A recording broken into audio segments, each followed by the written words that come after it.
Hola a todos, soy el profesor César Giga, el profesor de esta casa de estudio de la Pontificia Universidad Católica del Perú, y ahora estoy con mi amigo el profesor Luis Alfaro, profesor de esta casa de estudios, quien es un gran investigador del derecho procesal y recientemente ha publicado un libro sobre la iniciativa probatoria del juez y la racionalidad de la prueba de oficio, que es sobre lo cual conversaremos el día de hoy. Entonces, ¿cómo estás, Luis? Quería empezar, antes de hablar propiamente de la prueba de oficio, sobre, para ti, cuál es la finalidad del proceso, y a partir de ello podemos ver cómo la iniciativa probatoria se engarza dentro de esa finalidad. ¿Cómo estás, César? ¿Qué tal? Es un gusto estar aquí contigo y muchas gracias por esta entrevista. Creo que uno de los temas sobre el cual más se ha escrito, tanto a nivel nacional, regional, pero también en otros países, es el tema probatorio. Hay una relación entre prueba y proceso que es muy necesaria resaltarlo, sobre todo en torno a cuáles son los propósitos del proceso, ¿no? Yo creo que podríamos decir que el propósito del proceso supone de algún modo también el propósito de la prueba. Es decir, la prueba coadyuva al cumplimiento de los propósitos de determinado proceso. Entonces, sin embargo, hablar de la finalidad o de los objetivos del proceso, yo creo que esto dependerá de ciertas cuestiones como cultura jurídica, elementos de tiempo también. Sin embargo, en términos generales, algunos autores han comentado que podría hacerse una clasificación, no sé si antagónica, quizás complementaria, ¿no? Algunos sostienen que es posible hablar de una idea de proceso, es una concepción ideológica del proceso, tendiente simplemente a la resolución de controversias, como una especie de disputa entre dos adversarios, y el juez, utilizando esta herramienta llamada proceso, busca resolver, ¿no? Esclarecer estas cuestiones planteadas por las partes, nada más. Hasta ahí se dice que sería el propósito, o uno de los propósitos. La otra idea también que se maneja en la literatura procesal, es, sobre todo la contemporánea, es que no solo se agota ahí, sino que supone además también la búsqueda de la verdad, ¿no? O que el proceso sea la herramienta epistémica que permita lograr ello. Ahí, creo yo, cobra bastante importancia la función de la prueba, ¿no? El proceso per se, yo creo que no lograría este propósito, esta segunda finalidad, que si es que no viene de la mano de una herramienta, de un instrumento objetivo que permite precisamente no solamente lograr el propósito del proceso, sino sobre todo lograr el propósito del derecho, en la aplicación del derecho a los casos concretos, a la realidad. Entonces, si partimos de esta idea, yo creo que hay muchas razones para pensar que la verdad importa para el derecho y también, obviamente, para el proceso, al ser un instrumento de aplicación o un instrumento de aplicación del derecho, pero también de tutela de los derechos, obviamente, ¿no? Entonces, yo creo que si tomamos en consideración estos dos propósitos y de algún modo nos adherimos a alguna de las dos posiciones, porque esto supone cierta adhesión, cierto compromiso con una opción ideológica, ¿no? A partir de ahí en donde se va construyendo nuestra idea, nuestros pensamientos sobre cualquier institución, ¿no? O sea, asumiendo una u otra posición se puede construir todo el pensamiento o posición teórica que se tenga de cualquier institución, ¿no? Creo que eso es, y sobre todo es aquello que da pie al trabajo que hemos realizado, ¿no? En este caso este libro para siempre de público.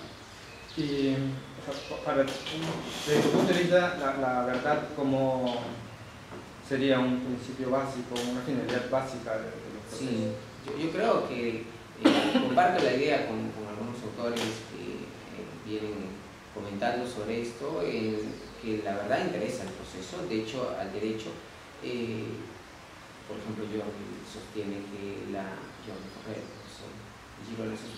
que la prueba, ¿no? Tiene como objetivo institucional, ¿no?, la búsqueda de la verdad. O sea, vamos a ver, es el norte, ¿no? Michele Delofo siempre también plantea claramente que es el non de propósito, porque lo es del derecho. El proceso no puede ser ajeno a los propósitos del derecho mismo, ¿no? En un determinado sistema. Si es así, yo creo que la verdad interesa, la verdad es el propósito institucional. Yo me adhiero a esta posición, ¿no? Y construyo mi teoría a partir de esta segunda posición.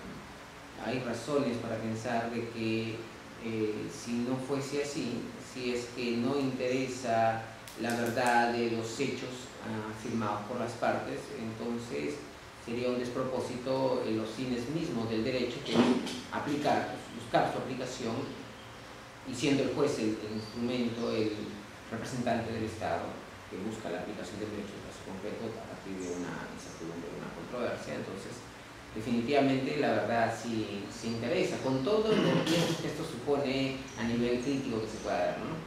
Y si la verdad entonces un objetivo de los procesos de llegar a determinar qué ocurrió en un caso es un objetivo institucional, ¿cómo la iniciativa probatoria se engarza, iniciativa probatoria del juez se engarza con este objetivo? Sí, yo creo que una muestra o un reflejo de esta opción ideológica de los fines del proceso es precisamente la participación del juez, ¿no? En la literatura se discute si es que los abogados o las partes en el proceso tengan también este propósito, ¿no? Se menciona que es poco probable que los abogados tiendan hacia la búsqueda de la verdad, pero el proceso y el director del proceso, como normalmente se le llama en los procesos procesales, que es el juez, no puede ser ajeno a este instrumento que maneja llamado proceso, ¿no? O sea, si es que el proceso tiene este propósito, el conductor de este instrumento no puede ser ajeno a la herramienta que maneja los propósitos de este instrumento para el cual está previsto. Entonces, la iniciativa probatoria del juez, o comúnmente llamado pruebas de oficio también, tiene este propósito, es decir, coadyuva al juez, es una herramienta, una de las salidas que puede tener el juez para lograr este propósito, ¿no? No es ajeno, pese que en el normativo no aparece. ¿Y cómo funcionaría la iniciativa probatoria? Sí, mira, y específicamente sí, la prueba de oficio. Sí, definitivamente habría que explicar al menos los tres perfiles, los tres planos del estado de las cosas sobre la iniciativa probatoria. Un primer plano sería el aspecto normativo, ¿no? Yo creo que el legislador no es el que dice todo en el derecho. Sin embargo, debe ser lo más preciso posible, establecer criterios de aplicación clara. Sin embargo, a nivel legislativo esto no se ve muy a menudo, ¿no? En el caso peruano es pues un ejemplo de ello, tristemente un ejemplo de ello.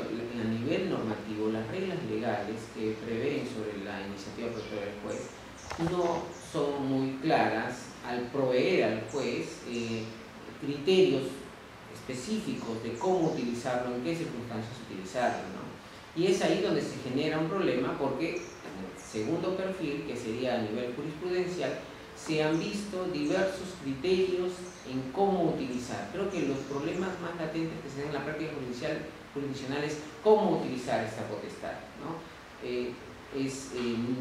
Si es necesario o no, pero podemos discutir a nivel teórico, pero en la práctica jurisdiccional he visto claramente que el juez no tiene clara la idea de cómo utilizarlo, ¿no?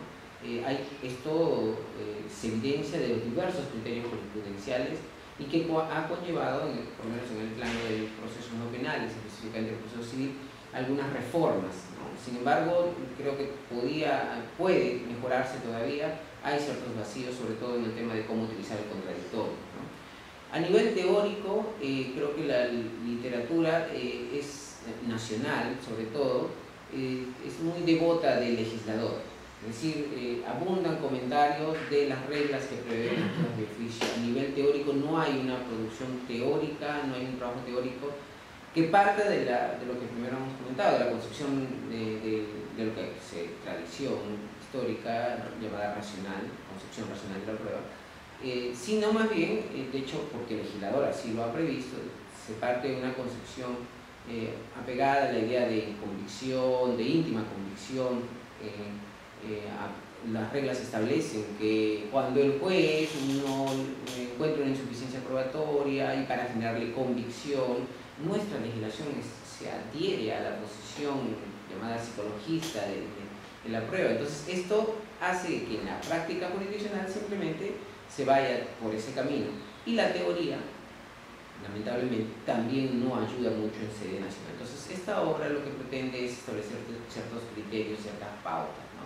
Sobre todo al momento de utilizar el contradictorio. Yo creo que por eso que es el subtítulo de esta obra, que se denomina Racionalidad de la prueba, es básicamente una propuesta inicial, no terminada, de cómo el juez en la práctica puede seguir racionalmente desde esta opción ideológica, aplicarlo en la práctica, ¿no? Lo que ofrezco son pautas, ¿no? Sobre todo en el tema del uso del contradictorio, que es fundamental, ¿no? Hace que esta prueba de oficio no se vea tan única y exclusiva del juez, sino dialogada con la parte. ¿Y cuáles serían esas pautas, esos criterios? Sí, y yo propongo en el libro al menos dos propuestas, ¿no? Una, sobre todo considerando nuestra cultura y la práctica jurisdiccional, ¿no? Que es difícil desarraigar al juez de algunas concepciones preestablecidas, como el uso de, por ejemplo, de cierta preferencia o inclinación a la forma escrita, ¿no? Entonces yo propongo, por ejemplo, una primera propuesta, en que lo plasmo en el libro y también lo hemos comentado, es el juez, luego de la audiencia de pruebas, al examinar el proceso y sobre todo las fuentes de prueba y en relación con los hechos controvertidos, advierte una insuficiencia probatoria y mediante una resolución, que puede ser un auto, pone en conocimiento estos dos puntos, la insuficiencia y una propuesta de un medio de prueba. Se corre traslado dentro de un plazo de 3 días, por ejemplo, para la absolución de las partes, que puedan hacer lo que consideren. Con o sin su solución, el juez resuelve, escuchando o no. El contradictorio se agota en la posibilidad de escuchar, si quiere la parte presentar su escrito o no. Eso es un tema del ejercicio de la libertad de las partes que tienen en el proceso. La otra propuesta es que bajo más o menos las mismas pautas, pero en vez de poner en conocimiento por una resolución, es decir, una preferencia en la forma escrita, convocar una audiencia especial. Sí, yo creo que la mejor manera de tomar una decisión tan relevante sobre este tema, creo que debe suponer un diálogo previo. Y el diálogo previo, es decir, el mejor desarrollo del contradictorio, se realiza dando preferencia a la forma oral en este caso. Me parece que es un espacio adecuado. La segunda propuesta va por este camino. Sin embargo, esta también puede ser discutida, ¿no? Porque se discute que esto puede alargar el proceso, dilatar innecesariamente. Sin embargo, yo creo que no debemos tener miedo a la audiencia especial. De hecho, las legislaciones están llenas de potestades del juez en que pueda convocar audiencias especiales, incluso por situaciones que no son tan relevantes. Si esto es así, en el caso para discutir sobre el tema de la iniciativa probatoria del juez, yo creo que sería adecuada una audiencia especial. Luego, en la audiencia se toma la decisión que considera. Ahora, entiendo entonces que lo primero que tiene que hacer el juez es determinar si hay una insuficiencia probatoria. Y lo segundo es decir a las partes: acá hay una falta, acá hay un elemento que no está probado, voy a requerir que se actúe cierto tipo de prueba. Así no lo hayan ofrecido las partes. Sí. Justamente el tema de uno de los criterios que un sector de la literatura procesal desde un tiempo ha venido trabajando es las fuentes de prueba, ¿no? Este hecho de las fuentes de prueba de algún modo protege la idea de que el juez pueda ingresar hechos, ¿no? Es decir, el juez debe ceñirse a los hechos presentados por las partes. Entonces, si la parte, por ejemplo, no ha presentado un testigo, empero del relato de los hechos, de las narraciones fácticas, se advierte que alguien estuvo presente en el momento que firmaron el contrato, de repente que alega firmar el contrato, entonces yo creo que bien puede el juez, sin ordenarlo, primero dialogando previamente, porque si algo permite el contradictorio del proceso es hacerlo un poco más democrático, ¿no? Entonces, sobre la base de que el proceso o la función jurisdiccional sobre todo es un ejercicio del poder público, y por tanto el poder público parte de la premisa de que debe ser dialogado, debe propiciarse las participaciones, ¿no?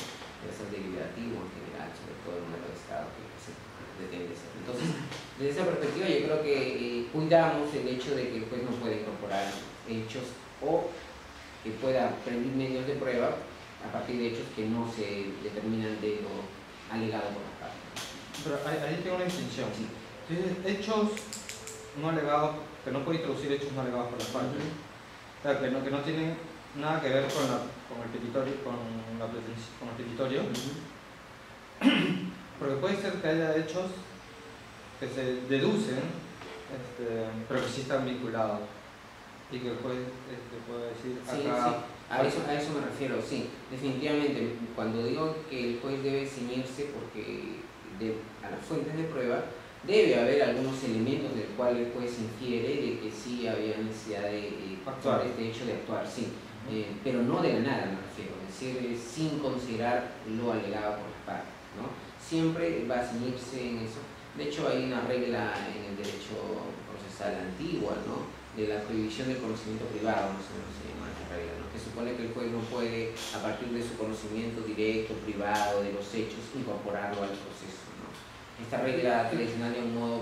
¿Qué pasa cuando las partes no han alegado algo sobre la validez de cierto tipo de prueba, digamos polígrafo, científica, etc.? Pero el juez sí conoce sobre que existen estudios, pero que no han sido presentados por las partes. ¿Lo podría incorporar?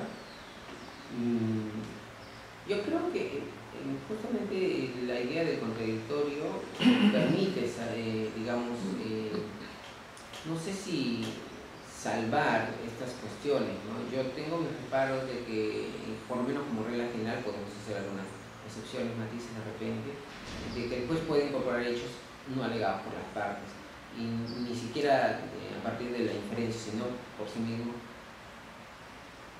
Siempre que esta iniciativa, por eso yo lo llamo iniciativa, no prueba de oficio, siempre que esta idea, esta propuesta del juez sea dialogada, yo creo que no habría ningún problema en cuanto a las partes comenten, dialoguen, hablen sobre este tema, sobre este nuevo elemento. Yo creo que no habría ningún inconveniente, ¿no?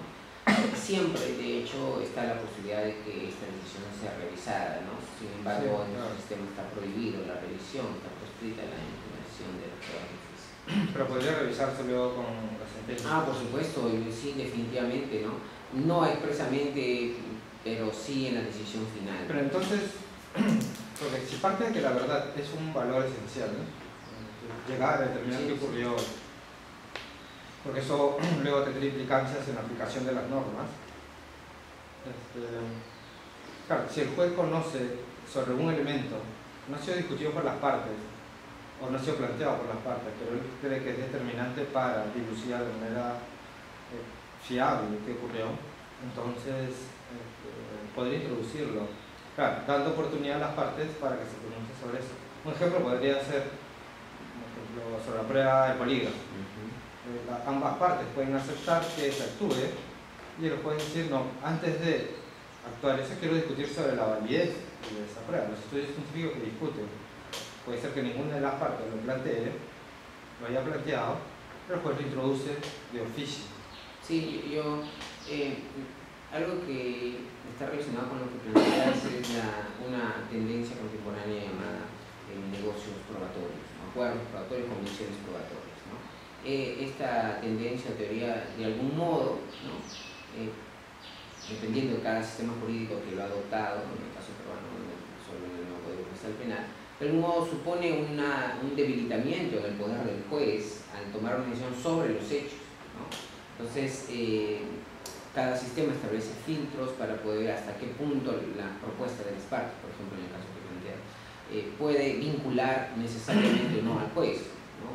Yo asumo la posición de que definitivamente no, como lo planteas, las partes no pueden tener información clara, datos claros sobre la calidad del medio de prueba que plantean. Sin embargo, el juez sí, entonces puede revisar la validez de la propuesta, ¿no? Creo que ahí más bien estaríamos frente a un problema de este tipo, ¿no?, de los negocios, de las condiciones probatorias. O sea, salvo que a partir de esta idea propongan que el juez incorpore el prueba de oficio, ¿no? En la jurisprudencia hay bastante debate, o sea, hay diferentes posiciones sobre hasta qué punto las partes pueden solicitarlo al juez que establezca esta iniciativa probatoria. Una posición dice no, porque es una iniciativa del juez, ¿no? Las partes han tenido su oportunidad, ¿no?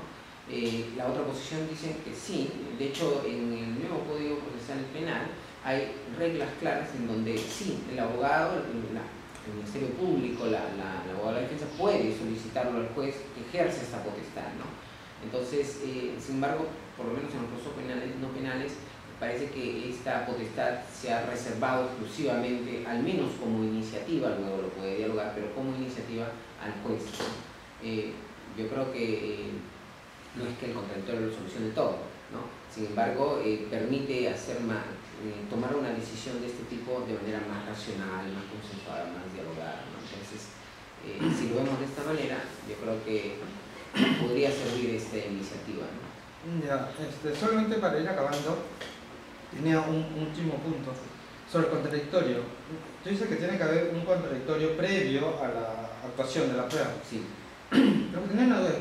¿Pero por qué no se puede actuar en la misma actuación tanto la admisión o por escrito, no se pueden enviar los argumentos, y luego ya todo eso se resuelve en la misma audiencia donde se actúen los medios?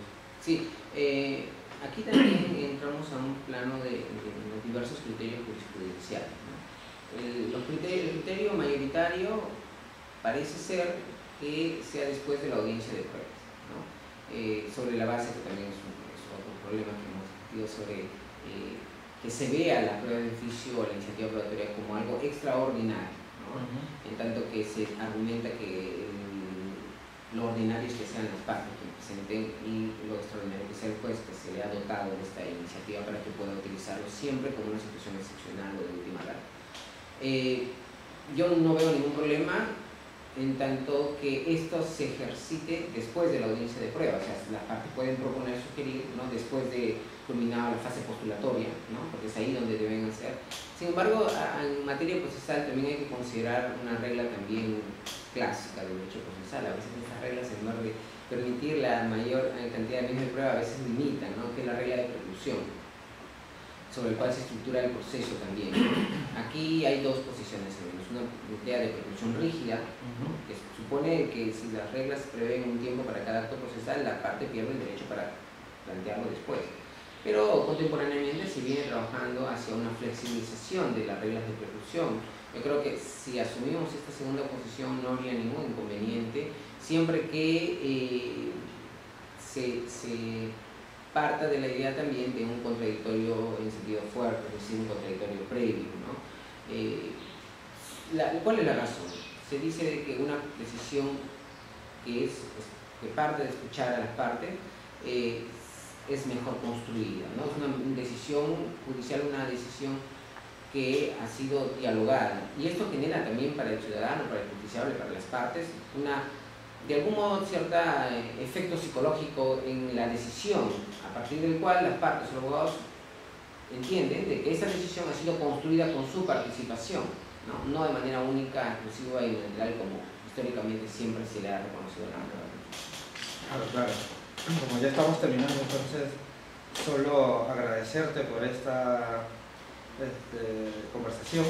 Quizás podríamos luego, en una próxima ocasión, profundizar más sobre esto, y también has estudiado bastante lo que es la medida cautelar y otras instituciones, y tratando de poco entender cómo la configuración del proceso, ¿no? Sí, bueno, yo encantado para servirles. De hecho, hay varios aspectos del derecho procesal, César, que creo que estas nuevas perspectivas, ¿no?